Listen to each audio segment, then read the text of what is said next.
সদ্যই প্রয়াত হয়েছেন কবি হেলাল হাফিজ। চিরকুমার হেলাল হাফিজের জীবনেরও একটি অধ্যায় আছে, চোখে জল আনা সে অধ্যায়। দ্রোহ ও প্রেমের কবির সেই অদেখা অধ্যায় এবার পর্দায় নিয়ে এলেন নির্মাতা রুবেল আনুশ।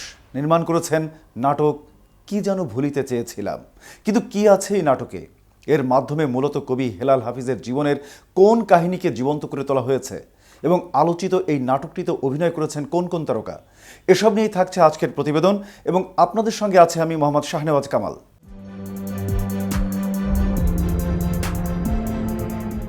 সদ্য প্রয়াত হয়েছেন কবি হেলাল হাফিজ। তার স্মরণে গল্পটি পর্দায় এনেছেন নির্মাতা রুবেল আনুশ।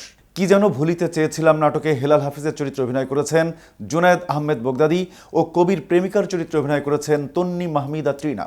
পর্দায় দেখা যাবে কিশোর হেলাল হাফিজ প্রেম করতেন হেলেন নামে এক কিশোরীর সঙ্গে। নেত্রকোনায় তারা প্রতিবেশী ছিলেন। দারোগার মেয়ের সঙ্গে স্কুল শিক্ষকের ছেলের প্রেম মেনে নেননি দারোগাবাবু। মেয়েকে বিয়ে দিয়ে দেন ঢাকার এক সিনেমা হলের মালিকের সঙ্গে। হেলাল হাফিজও চলে আসেন ঢাকা বিশ্ববিদ্যালয়ে পড়তে। তার একমাত্র কবিতার বই বের হয়, নাম যে জলে আগুন জ্বলে। একদিন হেলেনের স্বামী বইমেলা থেকে বইটি কিনে হেলেনকে উপহার দেন। হেলেন দেখেন পুরো কবিতার বই জুড়ে না পাওয়ার বেদনা আর কবির আকুতি। হেলেন সে কবিতার বই পড়ার পর মানসিকভাবে আঘাত পেয়ে ধীরে ধীরে পাগল হয়ে যান। স্বামী তাকে তালাক দেন। নেত্রকোনায় বাবার বাড়ি ফিরে যান হেলেন। তাকে শেকল দিয়ে ঘরে বেঁধে রাখা হয়। হেলাল হাফিজ নিজেকে কখনো ক্ষমা করতে পারেননি। সে প্রেম থেকে নিজেকে বেরো করতে পারেননি। তাই জীবনে বিয়ে করেননি কবি হেলাল হাফিজ। ব্যক্তি জীবনে খুব গোছালো মানুষ ছিলেন তিনি। তাকে দেখে বোঝা যেত না ভেতরে ভেতরে তার এতটা ভাঙন। কবির বিরহময় এ প্রেম কাহিনীর ছায় নাটকের গল্প লিখেছেন রুবেল আনুশ, চিত্রনাট্য ও সংলাপ লিখেছেন আব্রাহাম তামিম। নাটকটি গ্লোবাল টেলিভিশনের ইউটিউব চ্যানেলে প্রকাশ হয়েছে। উল্লেখ্য, হেলাল হাফিজ একজন বাংলাদেশি আধুনিক কবি। প্রেম ও দ্রোহের কবি হিসেবে সুপরিচিত হাফিজ বিংশ শতাব্দীর শেষাংশে বিশেষ জনপ্রিয়তা অর্জন করেন। তার কবিতা সংকলন যে জলে আগুন জ্বলে 1986 সালে প্রকাশিত হওয়ার পর 33টিরও বেশি সংস্করণ প্রকাশিত হয়েছে। ২৬ বছর পর 2012 সালে আসে তার দ্বিতীয় কাব্যগ্রন্থ কবিতা ৭১।